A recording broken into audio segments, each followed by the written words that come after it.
ఇట్లా ఇబ్బందిగా ఉన్నాయి సార్. అక్కడ పాపం చాలా కష్టంగా ఉందంటే ఆయన పెద్ద మనసుతోటి ఒక 39 కోట్లు శాంక్షన్ చేశారు.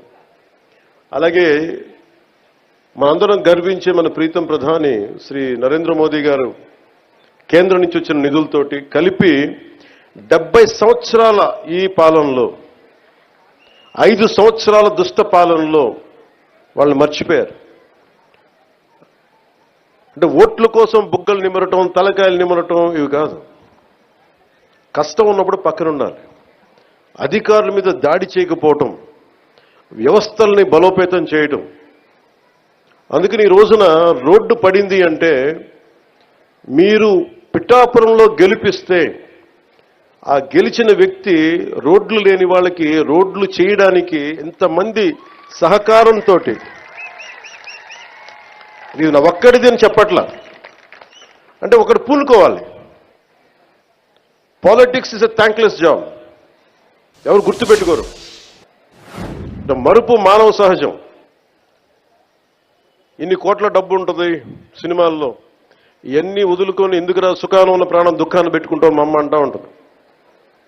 నాకు ఎప్పుడు దుఃఖం అనిపించలేదు, నాకు చాలా సంతోషం అనిపించింది. చెప్పులు లేకుండా మట్టిలో నడిస్తే, రోడ్లు బహిర్భూమి అంతా నిండిపోయి మలమూత్రాధాలతో నిండిపోయి అలాంటి రోడ్ల మీద నడిస్తే నాకు సగటు మనిషి కష్టం, సగటు మనిషి బాధ, వాళ్ళ అవసరాలు నాకు తెలిసి దాంట్లో నేను సుఖం చూశాను. అలాంటి వ్యక్తికి మీరు అండగా ఉన్నందుకు నా జన్మాంతం మీకు రుణపడి ఉంటాను. వేదికని అలంకరించిన శ్రీ తంగిళ్ళ ఉదయ్ శ్రీనివాస్ గారు, గౌరవ పార్లమెంట్ సభ్యులు, శ్రీ శశిభూషణ్ గారు, principal secretary Panchayat Raj and rural development, Shrimati Varuvula Satyaprabha గారు, ఎమ్మెల్యే ప్రతిపాడు, శ్రీ తోటా సుధీర్ గారు, చైర్మన్ సివిల్ సప్లైస్ కార్పొరేషన్, అలాగే ఎస్విఎస్ వర్మ గారు, Shri M Krishna Teja, director Panchayat Raj and rural development, Burra Krishnaraju గారు, అలాగే ఏదైనా ఒక పని చెప్తే ఆగ మేఘాల మీద యంత్రాంగానంతా ముందుకు తీసుకెళ్లే మన ప్రీతమ కలెక్టర్ శ్రీ షణ్ముఖ్ గారు, అలాగే ఎస్పీ పాటిల్ గారికి మనస్ఫూర్తిగా నా హృదయపూర్వక నమస్కారాలు.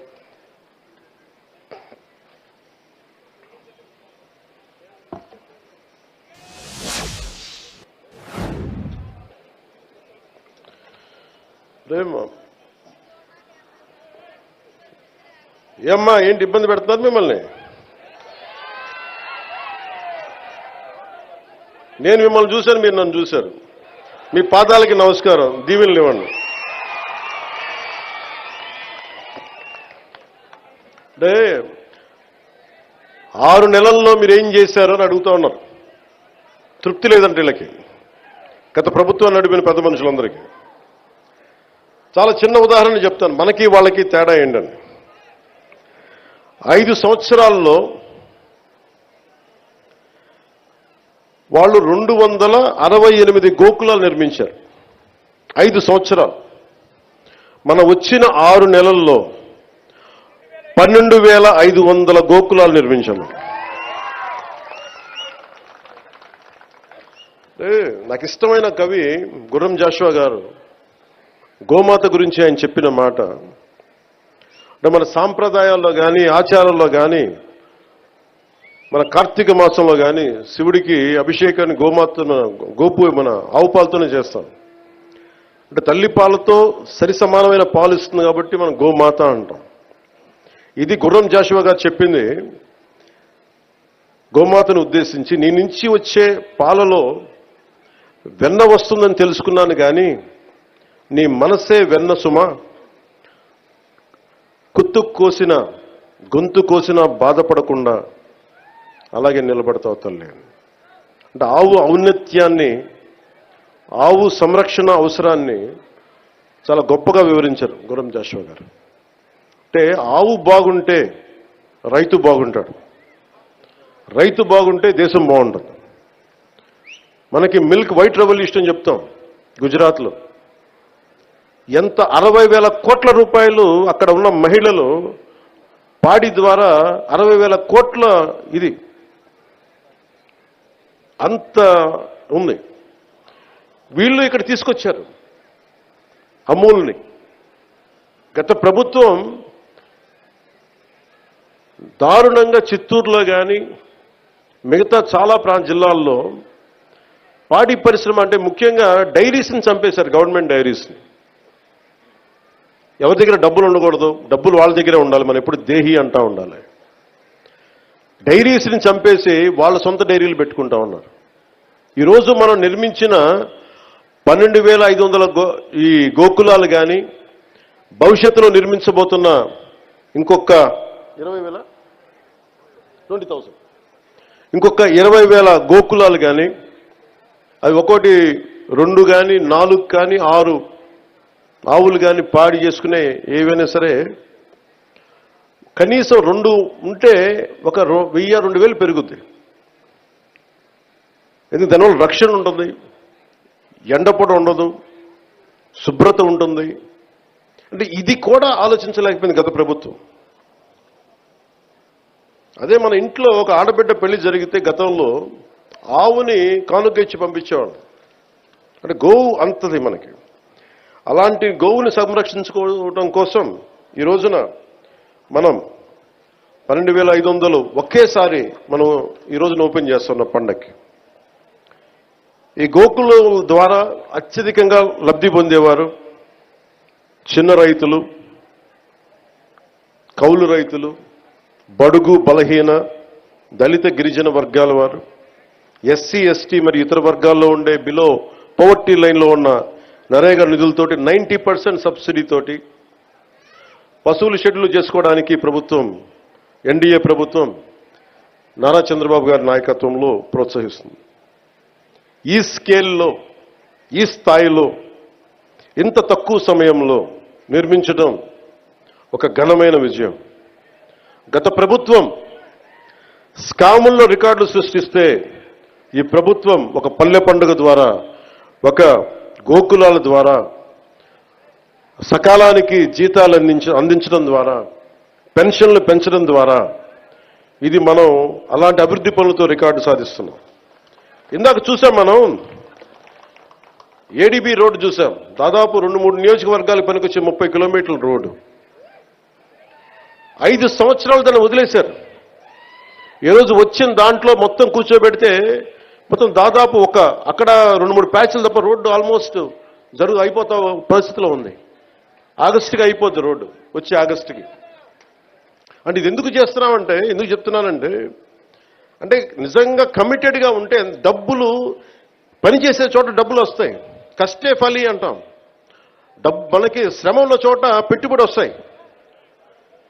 ఈ రోజున మేము కోరుకుంటుంది గోకులాల ద్వారా మేము ఒకటే కోరుకుంటా ఉన్నాం. మహిళలు గుజరాత్ని స్ఫూర్తిగా తీసుకొని 60,000 కోట్ల రూపాయలు వ్యాపారం చేస్తూ ఉన్నారు. ఇక్కడ కూడా ఆ విధంగా మహిళలు భాగస్వామ్యం అయి ఇది ఒక రకమైన ఎంటర్‌ప్రెన్యూర్‌షిప్ అవ్వాలి. ఈ రంగం ఒక ఆత్మనిర్భర భారత్, ఎవ్వరి మీద ఆధారపడని భారతదేశంలో భాగంగా ఈ మహిళలకు కానీ, చిన్న రైతాంగానికి కానీ, పాడి పరిశ్రమ చేసే రైతాంగానికి కానీ ఇది లబ్ధిగా ఉంటుందని తెలియజేస్తా ఉన్నాను. ఆంధ్రప్రదేశ్లో మన డైరీ కోఆపరేషన్ సొసైటీలు చాలా తక్కువ. దీనిని 10% ఉన్నాయి. దీన్ని విస్తరించాలి అని నిర్ణయించింది. దాంట్లో నరేగా ఫండ్స్ తోటి ఈ రోజున మనం దీన్ని ప్రారంభించడం చేశాం. న్యూజిలాండ్ లాగా పాడి పరిశ్రమలో ఆంధ్రప్రదేశ్ పాలని దేశంలోనే పాల ఉత్పత్తి చేసే దాంట్లో మనం ప్రముఖ పాత్ర వహించాలని మనస్ఫూర్తిగా నేను ఆశిస్తూ ఇవి చేస్తా ఉన్నాం. గత ప్రభుత్వం డైరీల్ని నిర్వీర్యం చేసి గుత్తాధిపత్యం తెచ్చుకోవడానికి ప్రయత్నం చేశారు. అమూల్ వచ్చిందని చేసిన హడావిడి ఏమైపోయింది? ఒక అమూల్ కేంద్రం ఏర్పాటైందా? అందుకని ఇవన్నీ వదిలేసి రైతుల ఆదాయం రెట్టింపై అవ్వాలనే దీర్ఘకాలిక ఉద్దేశంతో ఈ గోకులాల పథకం 2వ దశ క్షీర విప్లవం దశగా అడుగులు వేస్తా ఉన్నాం. మహాత్మా గాంధీ జాతీయ ఉపాధి హామీ పథకం కింద మీకు ఈ కింద విషయాలు తెలియజేస్తుంది. దాదాపు 58 లక్షల కుటుంబాలకు చెందిన 97 లక్షల పైచిలకు ఉపాధి కూలీలు ఈ పథకంలో పనిచేస్తా ఉన్నారు. ఈ ఆర్థిక సంవత్సరంలో 5,193 కోట్ల రూపాయలు ఉపాధి కూలీలకి చెల్లించాం. ఇంకా ఏదైనా బాకీ ఉంది అంటే 2 కోట్ల మట్టుకే ఉంది. అంటే 5,193 కోట్ల రూపాయలు చెల్లించాం ఉపాధి కూలీలకి. ఈ పథకం కింద కూలీలకి పని కల్పించడంతో పాటు సుస్థిర ఆస్తుల్ని కల్పిస్తా ఉన్నాం. చట్టంలో చెప్పిన విధంగా ఆగస్టు 23వ తేదీన గతంలో ఎన్నడూ లేని విధంగా రాష్ట్ర వ్యాప్తంగా ఒకే రోజు 13,326 గ్రామ పంచాయతీలో గ్రామ సభలు ఏర్పాటు చేశాం. ప్రపంచ రికార్డు సృష్టించాం. ఈ గ్రామ సభల ద్వారా 4,500 కోట్ల విలువగల పనులకి అనుమతి తీసుకున్నాం. మన ప్రభుత్వం సుస్థిర ఆస్తుల కల్పన, గ్రామీణ మౌలిక సదుపాయాల అభివృద్ధి కట్టుబడి ఉంది. వాటిలో భాగంగా 22,500 గోకులాలు, 3,500 కిలోమీటర్ల సీసీ రోడ్లని మనం మంజూరు చేశాం. పల్లె పండుగ వారోత్సవాల్లో భాగంగా అక్టోబర్ 14 నుంచి 20 వరకు మంత్రులు, ఎమ్మెల్యేలు, ప్రజాప్రతినిధులు అందరూ కలిసి అభివృద్ధి పనులు భూమి పూజ చేశాం.